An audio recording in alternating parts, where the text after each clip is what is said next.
Good morning, everyone, and welcome to our webinar this morning. My name is Nick Duxbury. I'm the Executive Editor of Inside Housing. Our webinar is entitled Organisational Transformation, Changing with the Times, and we're holding it in partnership with Central Consulting and Training. The idea of today's event is that we're going to examine how social landlords should best respond to the mounting pressure to become more efficient. In the last 6 months, the sector has faced a series of unprecedented major policy reforms that collectively have made for a challenging operating environment. First of all came the news of a 1% a year rent cut, taking hundreds of millions of pounds out of landlords' pockets. Then came the extension of right to buy to housing associations. The impact of this has been disrupting business plans and effectively disrupting income streams as well, also forcing councils to sell high-value assets. And on top of all of this, funding for discounted rented housing has been shifted to home ownership. And even ignoring all of the policy changes, there's an ever-growing sort of wall of rhetoric from the government attacking housing associations for a perceived lack of efficiency. The ultimate result is that housing associations and local authorities and ALMOs are going to have to find savings. Already the OBR predicts that there's going to be 35,000 fewer homes built by housing associations by 2020. But aside from building less, housing associations are going to have to make some serious organisational changes. We've been hearing about the need for consolidation, mergers and acquisitions, alteration of social purpose, restructures, and back-office savings. So to find out how this should be best achieved, we've put together today an excellent panel of experts to share their experiences of how to lead efficiency drives. So first up, I'd like to pass to Patricia, who's going to give us a bit of insight into her expertise. I'm pleased to be here, and my role this morning is primarily to sketch out a few thoughts about organisational transformation, organisational development, organisational change, based on our many, many years of experience of working with clients in the housing sector and beyond. And my colleagues are then going to go on and talk about their experience in implementing change or in taking change forward. They're all at different stages. So I'm going to kick off, if you don't mind, by talking about the phrase, change isn't what it used to be. It's a phrase that was coined by Charles Handy some years ago, but in fact seems to be very apposite for today. Nick has outlined a major series of shocks. It would be hard to overstate the impact on the housing sector of the changes and policy announcements of this government, and that impact has gone beyond England and is also being felt in Wales and in Scotland.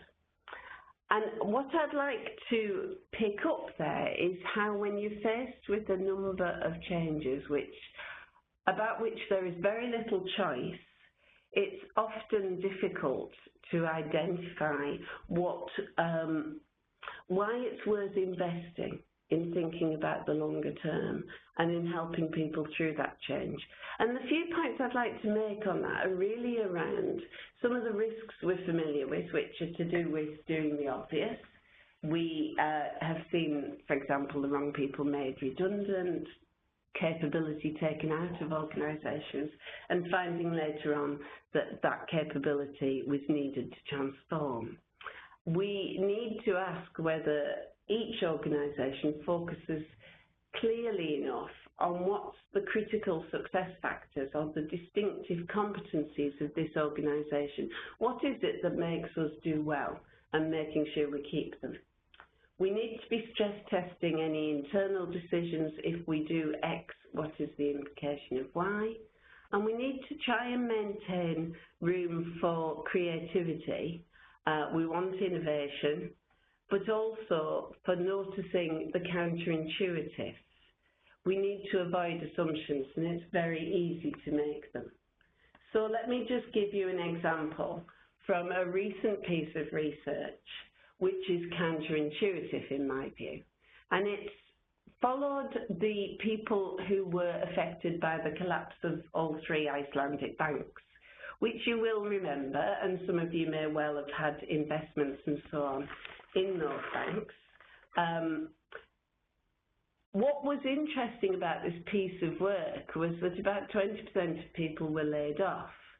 And following downsizing later on, it became very clear that those who were laid off were in a worse, those who stayed were in a worse position than those who were laid off in terms of really very concrete measures of health and well-being.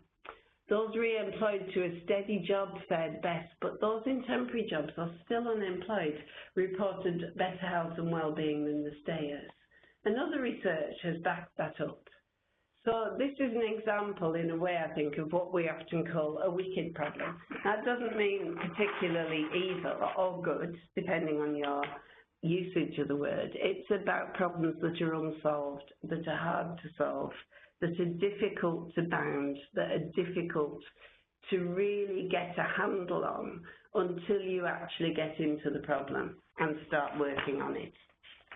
And what that means, I think, is that we need to recognise that some of the old ways of doing things just don't work anymore. I have a slide here which captures what I've just said, so I won't repeat that. But that leads me to think about some ways of perhaps just putting a flag up, reminding ourselves to think creatively about what are very difficult problems. One of those ways is to question whether, in fact, we're sufficiently focusing on what we're for rather than how we organise ourselves. One is about saying, okay, there's no choice. Often in that situation, we simply tell people. But telling people suits a situation of stability and order, and we're in a situation of complexity and chaos. We need to remember that organisations are complex human systems, and that means a change in one place creates a change in another place, and off the shelf often doesn't work. And frankly, there are so many models about thinking for change that if anybody says, my model has all the answers, I think that they're probably being a little over-optimistic. None of them tell the whole story. All of them have their place. My final couple of points on this are about wondering whether, when we talk about change, we are, underneath it all, still thinking in mechanistic rather than organic terms. And that does mean, I think, that when we talk about levers of change, or when we think about culture, we're thinking as if change is linear and as if organisations, you can pull levers in organisations rather than recognising that organisational culture is made up of the interaction of the people in it and can be crafted and managed but not manipulated. My last couple of points are really about just looking outside again, and in particular thinking about what's to come. I read a recent article by Vince Cable about the global financial system, as you do, and what he pointed out was that stress testing has established an ability to cope with the known unknowns, but there are unknown unknowns lurking. Donald Rumsfeld got a lot of flack for saying this, but it is, I'm afraid, true. And interestingly, the hedge fund managers he was talking to said there are so many black swans out there that in their view it's easier to ignore them than try to evaluate the risks.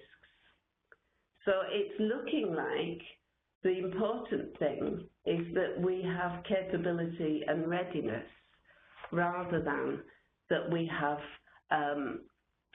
plans that are too detailed and risk being rigid. And here's a few questions to conclude with, which are about our ability as organisations to think generatively, for boards to be genuine thinking partners, to get beyond the fiduciary models and say, are boards sufficiently limbered up? Have they practiced giving attention to wicked problems. Athletes are good because they practice a lot. Are our boards limbered up, warmed up, ready to go on the starting line? And on that point, I've run out of time and I shall stop and hand back to you, Nick, if you wouldn't mind. Hello, it's Julia Histon here from York Housing Association. York Housing Association is a long-established traditional association based in the beautiful and historic city of York. We were set up 50 years ago now, 1964, so we celebrated our golden wedding anniversary last year. And we currently own and manage just under 1,000 homes in York and the surrounding areas. We employ approximately 50 staff and we deliver supported housing and support services, as well as being a developing association. And we've been growing at about 40 homes a year for the last 5 or 6 years. So why is being small such a challenge? Well, as a smaller housing association, we don't have the capacity to bring in all of the new and additional skills or people that are often needed in a changing world. So it became apparent a couple of years ago that we'd need to learn to develop our existing people to manage change more effectively. This would involve helping people to become more externally aware and creating the culture to empower and enable staff not only to simply deliver their service areas, but to move them forward in the future. So in 2012, we decided to embark on some organisational development work to ensure that the organisation would be fit for the future. Looking back now, this was essential to ensuring that we were prepared for the challenges facing the sector, which are now coming at us thick and fast.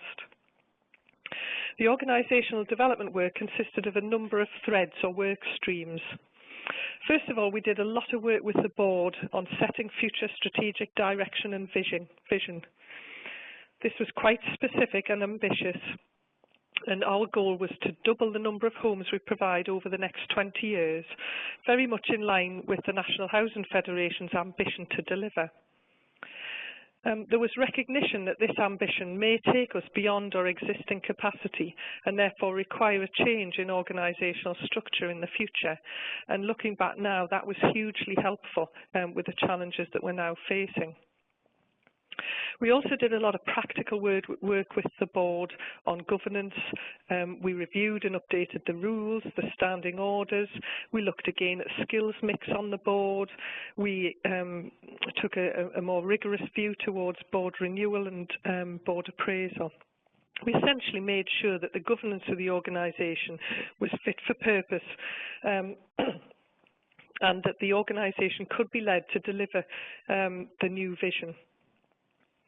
We undertook a governance self-assessment during this process and benchmarked ourselves through an organisation called the Governance Forum to make sure that we were doing well against a range of other third sector organisations, not just other housing associations. We also did a lot of work through the organisational development programme with the executive team, ensuring that they were ready and able to lead the organisation, providing clarity to staff around the new vision, and identifying the support and training they would need to deliver this. This included establishing a performance management culture, which was challenging for those staff who hadn't been used to working in that way. The executive work included some facilitated team sessions as well as one-to-one coaching and was quite challenging in its nature. We also did work with middle managers where we felt that we needed to redirect them towards the new corporate goals around growth and to really reduce silo working. Unbelievable, but even in a small organisation like ours, silo working does still exist. And so we put a lot of effort into trying to break down those barriers and get middle managers pulling together towards the new corporate vision. We also did some work with frontline staff on outcomes for our customers. We introduced Mary Gober customer service training for every member of staff, and we also tried to get staff to take more of an external perspective. This involved giving them access to things like the Housing Diversity Network's regional mentoring programme, which broadened their understanding of the sector by working with mentors from other organisations and helping them bring new ideas and thinking back into the workplace. After 2 years of organisational development work, we were externally assessed by Investors in People and delighted to get external recognition that we'd achieved a silver award for the journey that we'd been on. The final and current activity in our OD work, well, it won't be final because I think organisational development work is an ongoing journey, but the last piece of the jigsaw in the current programme is around restructuring the staff team. This was underway before the summer budget announcements hit us, and thankfully it's helped us to respond quickly to managing some of the cuts that we now need to make. Fortunately, we've been holding vacancies for those at risk of redundancy, and we're now able to use some of those vacancies to avoid redundancies going forward. So this has been a really helpful way of reducing the size of the staff team and making some of the cuts that we need to make. But any restructure is unsettling, and our goal now is to complete this in the next couple of months in order to stabilise the team. Then the world changed. So the recent government announcements, starting with the summer budget in July, have left the whole sector reeling. We've had rent cuts, right to buy, we've got welfare cuts for customers, universal credit, new emphasis on home ownership and pension changes. It would be very, very easy to become overwhelmed. And it's in times of crisis like this that it's very easy to revert back to being just purely internally focused. But it's more essential than ever that we not only remain abreast of these challenges, but are able to look ahead of them and understand what they mean for the organisation's future.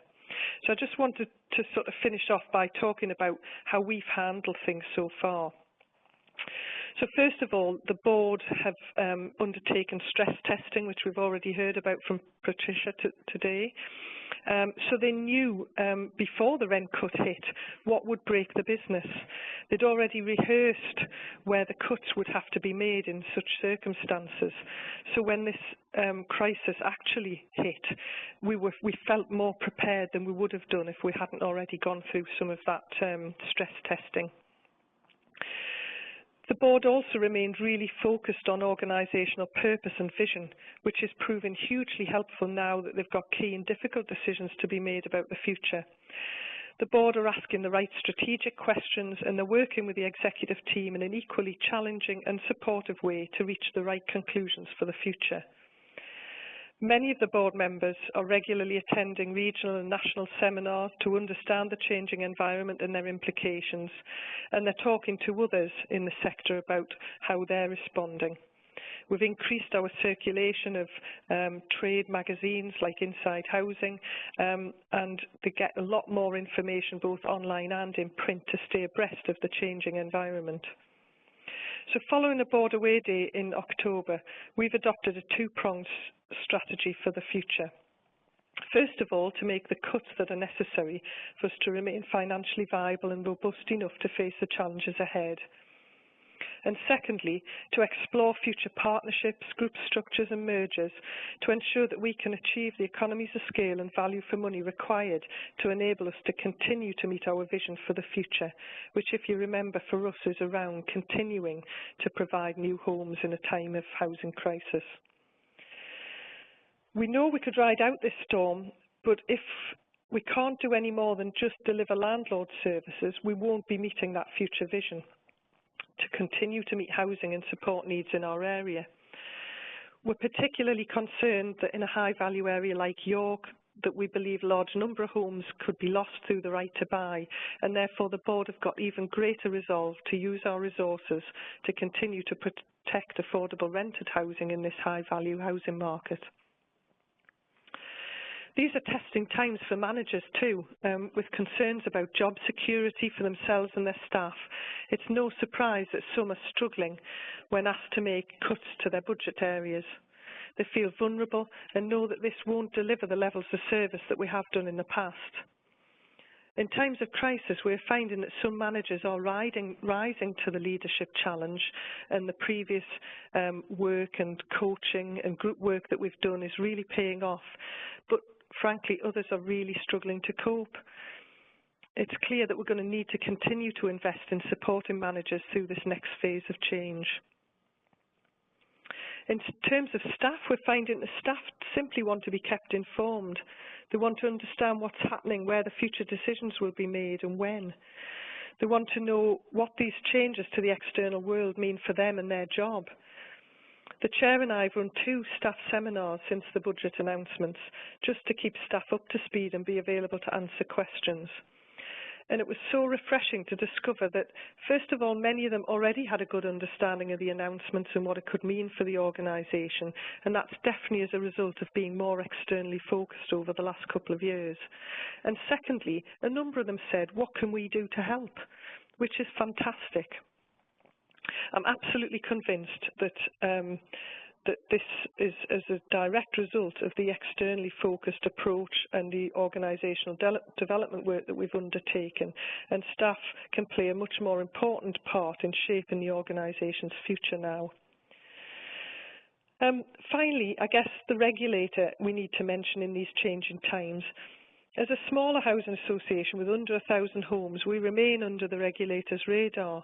However, we've always taken the view that we'll function and work as a regulated association, so are undertaking all the same work as expected of a larger. So we've redrafted our business plan by the end of October, not because we had to, but because that makes sense. We've taken heed of the regulator's letter, and we're considering our longer-term future in relation to exploring mergers, partnerships and group structures. We're continuing to work collaboratively with other smaller housing associations, and we've actually taken in 2 small transfers of engagements from other much smaller organisations in our own area. The experience of those small transfers has really prepared us well for understanding the likely work involved in entering into a partnership ourselves in the future. And we're also actively engaged in the National Housing Federation's work on a future merger code. So to conclude, we remain on a journey. There's no doubt that our OD work has helped prepare us at all levels in the organisation for the challenges and changes ahead. I won't pretend this has been an easy journey, and we have lost some good people along the way who simply didn't want to be part of the change. Frankly, some people would quite happily have us remain as we have done for the last 50 years. And that's why it's really important to be open, honest and transparent about what's changing and why, so that people can make their own decisions about whether they want to be part of the new future. I firmly believe that change is now inevitable for our sector, and as a smaller organisation, the best that you can do is to be prepared. Thank you, and I'll be around to answer questions. Right, morning everybody. My name's Sue Shirt and I'm Executive Director for Housing at Stonewater. Just very briefly, Stonewater's only actually been in existence for 11 months, following significant periods of planning prior to that to bring together 3 housing associations, Raglan, Jefferson and Marchers, which is a stock transfer over in Hereford.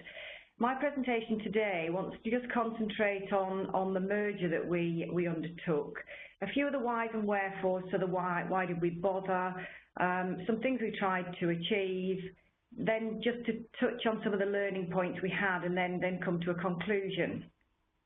So in terms of the why we did what we did, we probably undertook the biggest value for money decision that an organisation can actually do, and that was to end organisations with jointly 50 years of history and actually decide that it was more important to concentrate on our objectives as a business than to concentrate on protecting what had existed and delivered for many years very successfully. So in taking that big decision, we were focused on what we were trying to achieve in terms of our overall objectives. And in doing that, you could reflect and say, well, if it wasn't broken, why did you try and fix it? And we talked at the beginning about this presentation about the changing world that we live in, the fact that actually, we've got all the welfare reform changes that are affecting our customers, and our communities, so people are generally poorer. We've got increasing expectations, so 24/7 culture, much more self-serve, able to access services digitally, not going into offices. So again, the previous organisational arrangement really wasn't fit for the future going forward. But also we were working in an environment where everything was very expensive. So if you're going to do digital, if you're going to develop your IT systems, develop self-serve, get actually the best brains that you can. They're not cheap. And while the world is changing and things are becoming more expensive, you've got to find ways of achieving those value for money savings that will enable you to do that and deliver services at the same time as keeping up with expectations that exist. And then finally, we all know that we're living in a world where, we talk about the housing crisis, but it never goes away. Land is increasingly expensive and increasingly scarce. The price of properties for individuals in our communities are increasing, and therefore we need as a sector to recognise that our job is not just about delivering landlord services to our customers, but also about continuing to grow that opportunity for more people to have a place that they can call home. And that moves me quite well on to the next slide. I'm not going to go through, everyone can read there what our vision and our mission and our values are. Our values are very much agreed between the organisations that became part of Stonewater, trying to respond to the environment that we're in, but recognising the complexity of that environment. And we have talked a little bit about agility and the fact we can't predict everything that's going to happen. We need to be an organisation that's capable of responding to things that might hit us from all directions. And surely the government changes are very significant in terms of, and unexpected. None of us expected the 1% cut in rents. But what I just want to concentrate on here is the 3 lines underneath. So what we were trying to achieve as a result of the merger, and something that the proof of the pudding will be in the eating and the monitoring of our delivery against that.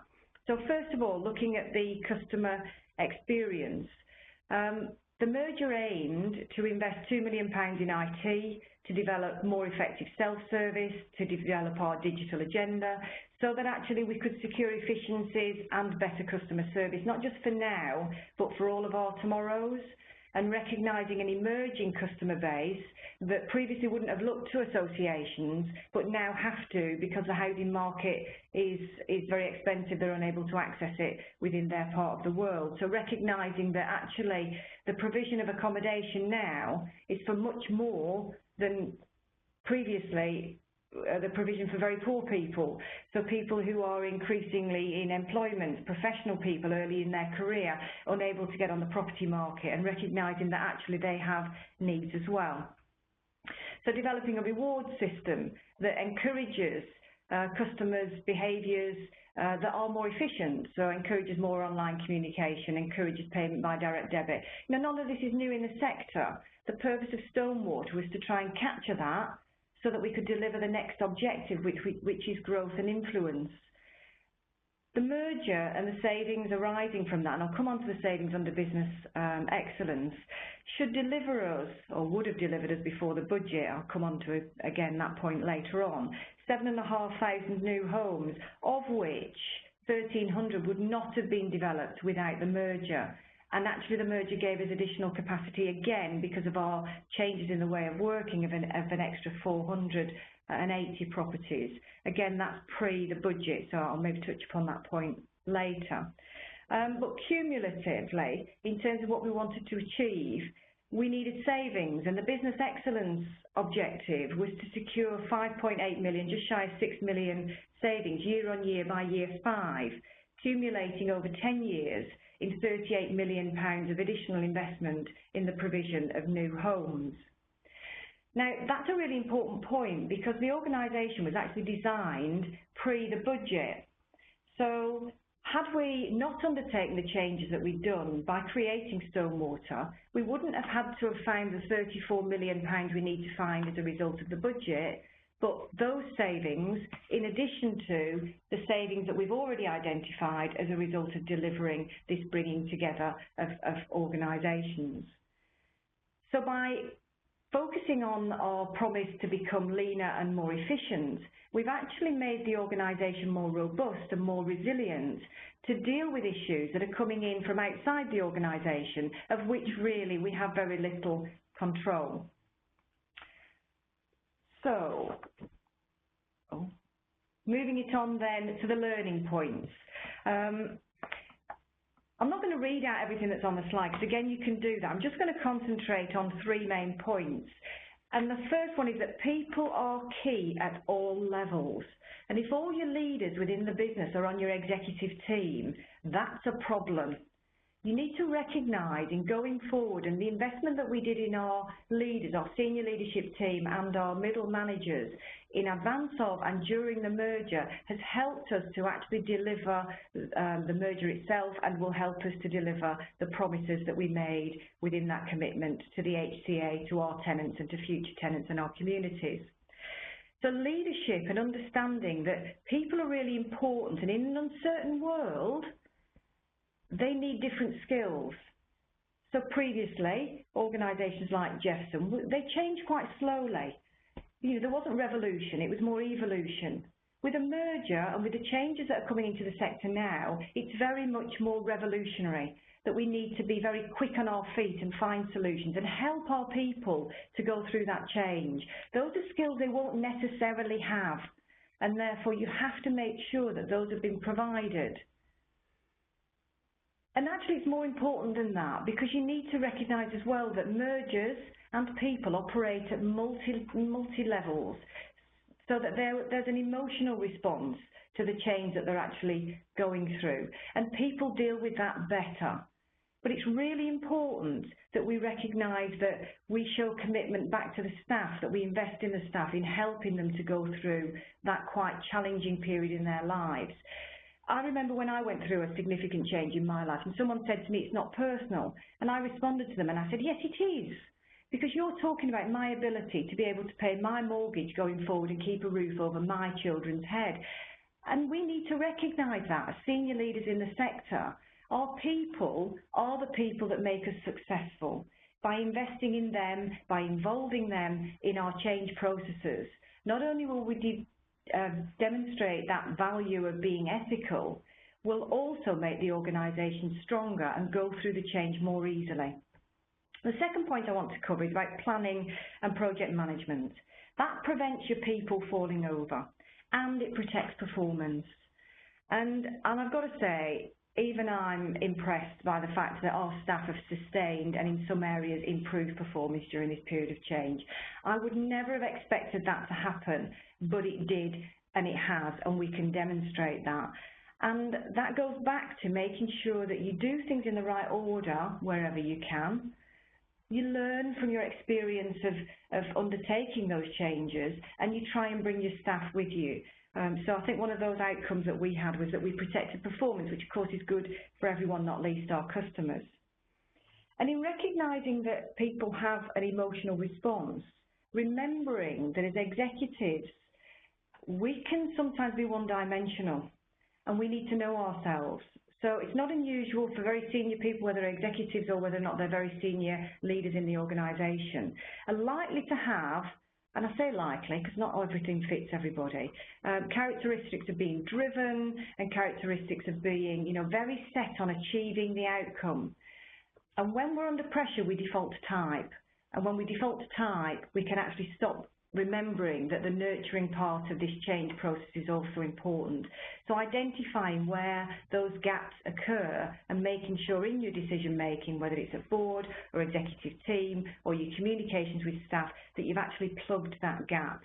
Remembering that, again, your executives and your senior leaders are not always the best people to deliver some messages. So I'm just going to bring this now to a close.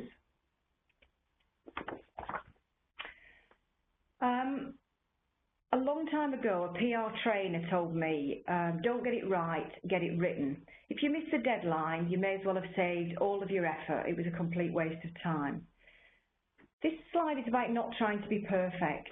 We live in a changing world. Our strength is agility. Our strength is the ability to be pragmatic and to be able to respond when we need to respond by changing the way that we're working. don't try and be perfect.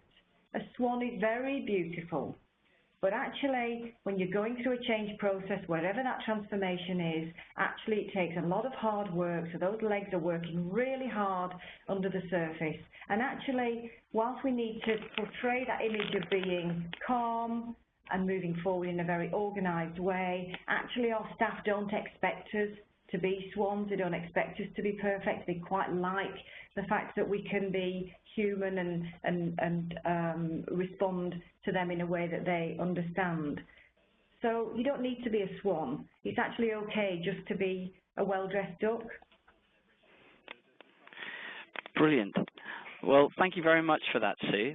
That was absolutely fascinating. I'm sure lots of people will be aspiring to become well-dressed ducks on the back of that. I'm now going to pass you over to Tom Titherington. He's the Executive Director of Business Development and Market Intelligence at Catalyst Housing.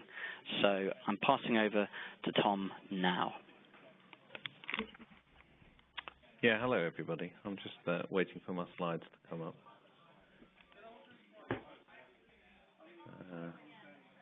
Okay, while I'm waiting for the slides to come up, I'll just talk a little bit about Catalyst. Catalyst is a housing association in London and the South East. We have around 21,000 homes. We have a £200 million turnover, but a significant part of that, between 80 and 90 million pounds, is about development. We produce around 1,000 new homes a year, so we're an established developer, and around a third of these are for outright sale. And actually, if you look at what our development pipeline is, in broad terms, you'll see that we're about a third for outright sale and about a third for intermediate sale, and the rest are about sub-market housing. And the key issue for us, and I think the whole context for whether merger is the answer to inverted commas financial pressure, is about how do we, in a much more difficult operating environment, manage to continue to provide sub-market rented housing for those people that need it. And I think that the answer is that merger is perhaps one of the elements that could be an answer. But I think the key thing is it needs to fit in with a much wider idea of refocus, restructure, reorganisation, things that we're doing at the moment, and that needs to relate back to your fundamental values and your fundamental vision. So I just, and just one last thing by the way of introduction when we're talking about merger.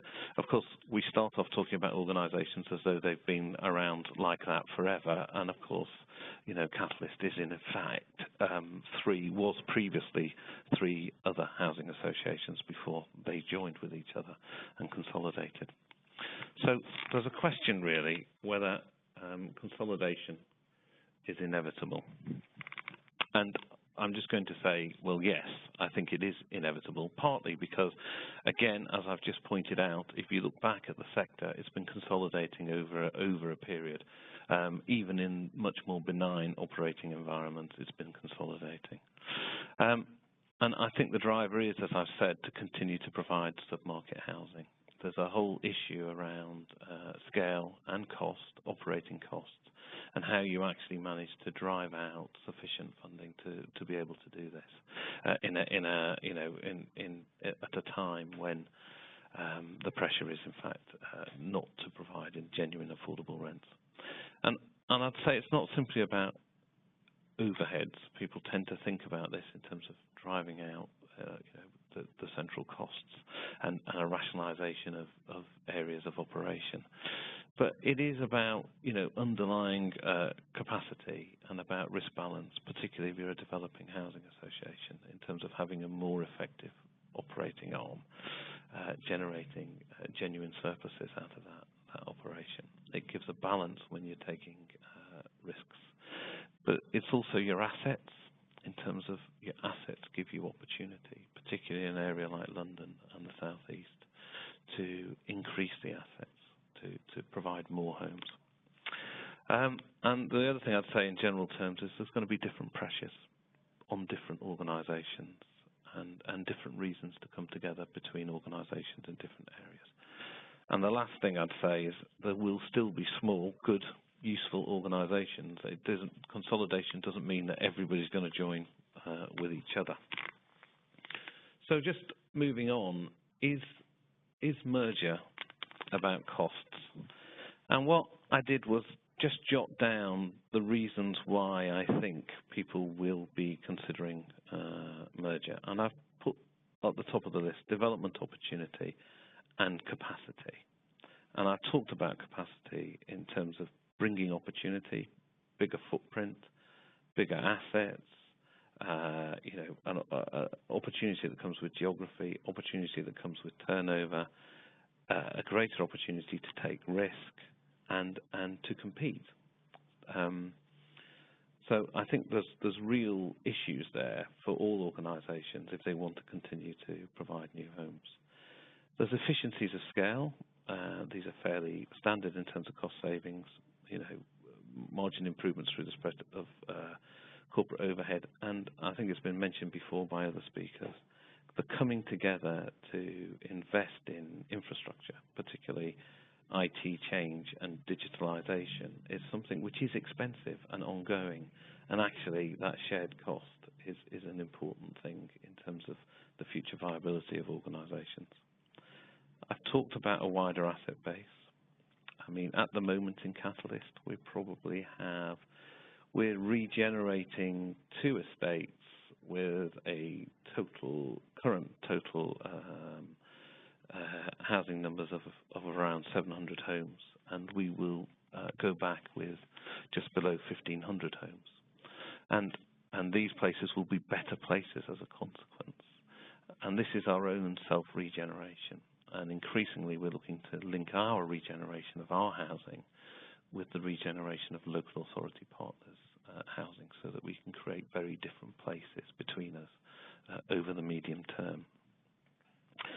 And then people have talked about people, and I think this is a massively underestimated reason as to why you would want to merge.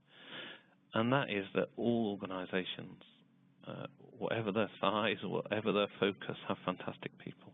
And they have good people who are good at what they do. And what you get through talking to others is ideas that are different from your own.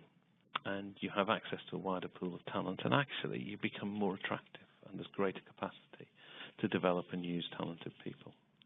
And the last reason really is about influence with local authority partners, HCA, government in its different forms, and other potential partners in the private sector. And it's about standing and reputation. And I do think, unfortunately, at times, size does matter. So, moving forward, who's going to merge? I think what we've got is, 2 sorts of, or 3 sorts of merger. 2 associations of the same size, or maybe more, come together by agreement, and usually one of the partners tends to drive this, but not always. It's difficult to do, but if 2 organisations come together with a common purpose and a common view, they can work very well together. There's something which I call the strategic choice, where a smaller association decides to join a bigger one because it believes it will be better able to achieve its objectives. This is a very hard-headed, realistic view, back to as previous speakers have said, about thinking about what you can do in the current world. And then there's a distressed takeover. And there's been some discussion about this, that the regulator will find people who are distressed, and it'll be a sort of takeover.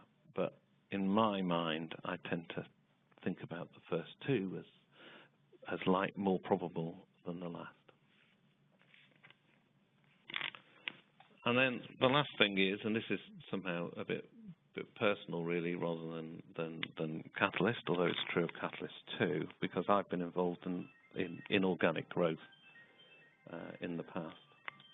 So I think the first thing to do is to have a vision. You really need to have a vision in terms of what you're doing, and I've summarised this as better, more, because in a sense there's not much point doing what you're doing and it not being better, and it not being, I should have had better, better, different, more.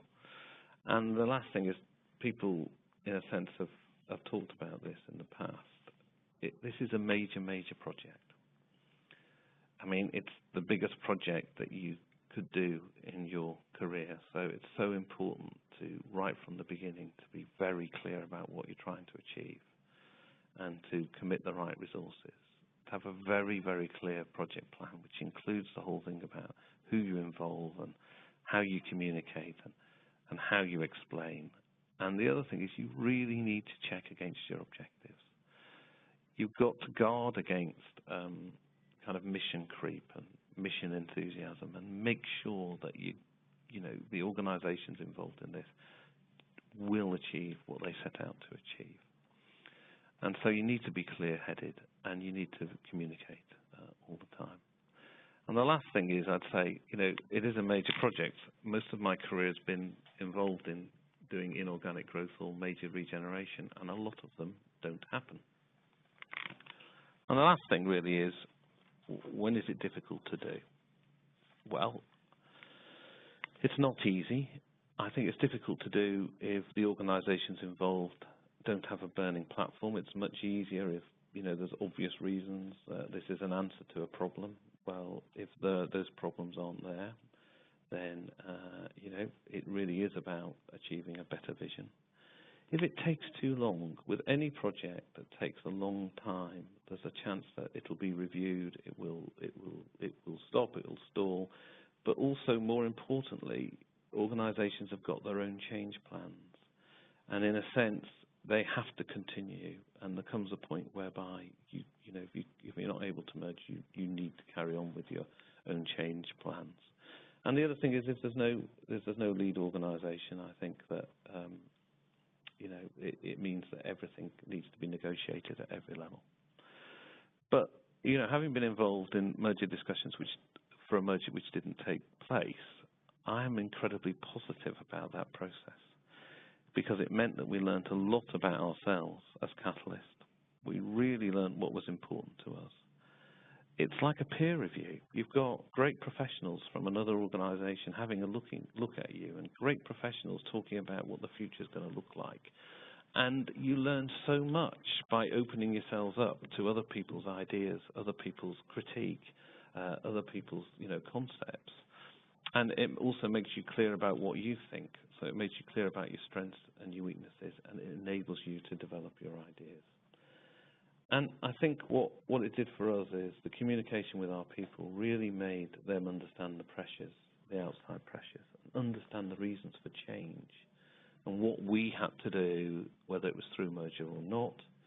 And it's created a platform for a real transformation of our own organisation, where we're sort of merging with ourselves. Okay. And with that, I'll finish. Lovely. Well, thank you very much for that, Tom. That's fantastic. We're now going to be doing a bit of a Q&A session. So I'm going to ask all of our panelists a couple of questions. And if any of you guys listening in have anything that springs to mind, please put it in the Q&A box on the bottom right-hand side of your screen, and I'll table it to our panelists. So to kick off with, one thing that stood out from all of those fantastic presentations was the need to make sure that there's a cultural fit when looking at any type of merger. Could I first of all just get a kind of view from Sue about how she went about ensuring that cultural fit worked when leading the Stonewater merger? Well, first of all, I just don't want to take credit for leading the Stonewater merger. I'm sure my colleagues will be very upset about that. I was certainly an integral part to it. But in terms of the cultural fit, I think that the first thing you've got to do is identify what the objectives are. So actually the cultural fit starts before you've even started the real conversations, you know, the dancing around your handbags bit about whether we should even be talking to each other, so the early dating game. And that's about, you know, what are you as a business and how do you feel in terms of your brand? What is your brand to your public, and what are your priorities in terms of development or management or community interactions? I think that's when your cultural testing starts, and that continues, and of course a lot of mergers fail because that's actually what breaks down, and they realise they're not the same people and they fall out. But in terms of bringing the organisation through, we actually did undertake a cultural audit as part of our early development in advance of going live as Stonewater. And that was quite interesting because in talking to the staff, they felt they were very different, but the cultural audit demonstrated that actually they weren't, that their ambitions for the organisation and their perception of the current organisation that they were in were very much aligned. So that gave us an understanding of where that culture was. Of course, the issue then for us was the culture that existed, the culture that we wanted for Stonewater, and how would we reflect on that in terms of modernising the business? Because if all we created was, you know, Jeffs and Raglan Marches by another name, then that wasn't the point of this. The point of this was to achieve modernisation and change the way we deliver our services. So that was our biggest ask, and that resulted in actions being taken within the business to create a new Stonewater culture and a new Stonewater brand. Okay. I mean, Patricia, central consulting must come across, you know, this cultural issue quite a lot. What would be your advice to organisations that are considering merger at the moment? You're certainly right that we do come across it a lot, and in particular the cultural audit approach that Sue was talking about is something that we've done for a number of clients, because of course we know that cultural lack of fit is a major cause of failure of mergers. So it does need to be addressed. One of the key issues though, and part of the advice that I would give, is about being clear that you're not talking necessarily about one culture, even in each organisation, and that culture, it's cultures really. Organisational cultures are often seen differently by those outside from those inside, and also seen differently from different people inside. So you imagine an espoused organisational culture, something perhaps closer to the reality on the ground, professional cultures, subcultures and so on. People make and remake culture on a daily basis. So trying to capture that can benefit from an external point of view, whether that's about somebody from the other organisation coming in and looking at you, or whether that's about getting an independent view. Okay. I mean, we've heard a lot about, from all of our speakers, about the importance of taking sort of staff with the organisation on its journey. I mean, Julia, what was your experience? Because presumably, if you work at a smaller organisation, you know, staff are a much more close-knit, tight unit, and change might be perhaps a little bit difficult, or different to deal with than at a large organisation. That's absolutely right, Nick. However, we're at such early stages, we're just at that very first stage of exploring cultural similarities with the potential organisations that we may merge with. So at this stage, what we've said to staff confidentially is these are the people we're talking to. These are the things that we think we have in common with them. Most of them are organisations that are well known to our staff because of our geography, and therefore I think there's a sense of familiarity and comfort. But also we've had to, in these very early stages, we've had to say to staff, you know, you need to keep this confidential. You need to keep the people that we're talking to confidential, so that we've got the time and space to explore whether the cultural synergies really are there, and this is going to work, and if not, we can walk away before we've made any public announcements about who we're talking to.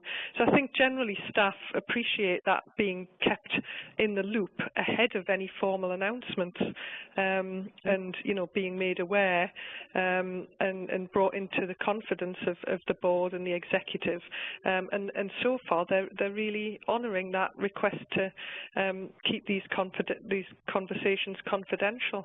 So I think bringing them into the fold and letting them know what you're doing, who you're talking to, and why is the key, and that's what'll keep staff on board. Hopefully later on, when we're there, then able to say this is who we're going to be working with in the future. Thanks very much for that. Tom, I was quite interested by what you were saying about checking against objectives and the risk of mission creep. How do you do that, and how do you make sure that what you're doing, especially if you're a very large organisation like Catalyst, looking at a sort of merger of equals, how do you go about sort of protecting that without ultimately sort of offending anyone or putting off what could be a really huge deal for both organisations? Well, you've got to, I mean, in a sense, people have talked about the cultural fit, and I think one of the key thing is when you're bringing together organisations, and I think others have said this, it's about what you're moving to and what the culture is that you're going to need there, that you which will allow you to achieve what your harder objectives are. And so all the time you're looking about how are we going to create this new organisation, and are we going to be able to achieve that new culture? And the other thing is that are we going to be able to do that in time, at a speed to make a significant difference to the communities that we are trying to serve? So, one of the key issues might simply be we think that we can achieve X number of homes if we're together, where we can't separately. And if you think that you're not going to be able to do that within a reasonable period, you can perhaps achieve those sort of numbers separately in a different way, you have to challenge whether your original premise was the right one. And that's about exploring how you're going to deliver. It is about culture, but it's also about exploring how you're going to deliver what you outlined you were going to do within a certain period. And that isn't conflictual. People always think these things are about conflict. If you're working with another partner on a merger, and I've done this through my career, done successful mergers and done mergers which didn't take place, it's about mutual understanding, and that's true whether the merger goes ahead or if it doesn't. You really are, once you get into discussions with people beyond those first testings, you really are opening yourselves up to another organisation, and but you do need to remain clear-headed, both organisations, about what they're trying to achieve. We've got a question tabled by one of our listeners, Graham Oliver, saying that I think it's aimed principally at Sue. The question is, have you found that you've lost any skills or corporate knowledge because people feel differently about the new, larger organisation? Does it make a difference being larger? Do you feel like it's changed the ethos in any way, shape or form? I don't think it's changed our ethos or our sort of driving principles, but it has changed life. And yes, we have lost people. I've just answered one of the questions that came up on the screen. Yes, we have lost people because, some people actually like to work in an organisation that is very evolutionary, and when you go through a change like a merger, there is a much bigger impact over a much shorter period of time. Some people actually are very unnerved by that.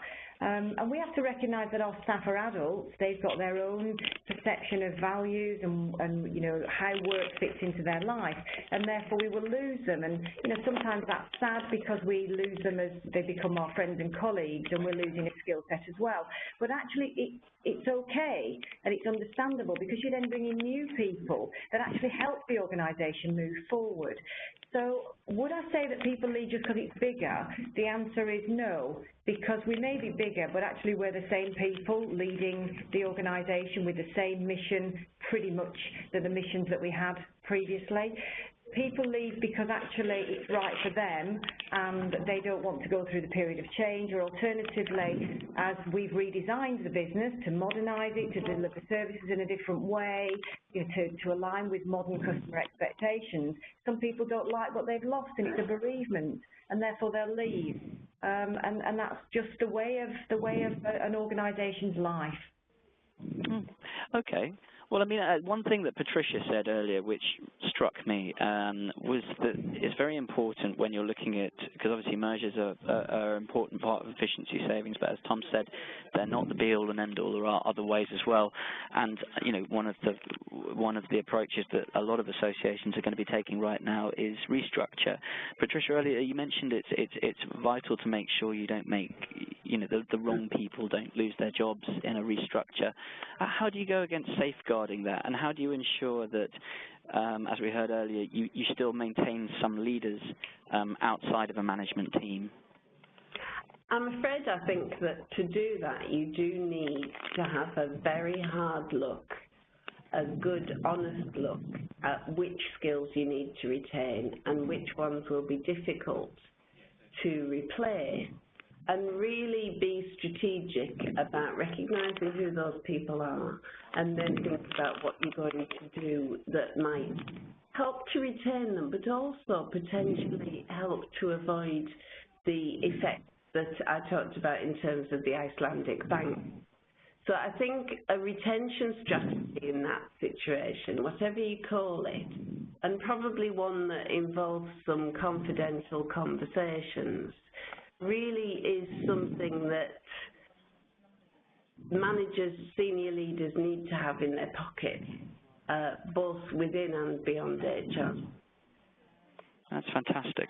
All right. Well, I'm afraid to say we're going to have to close the event down now because I've already let it slip over its allotted period. But I know all of our speakers would be glad to follow up if any of the attendees have specific questions.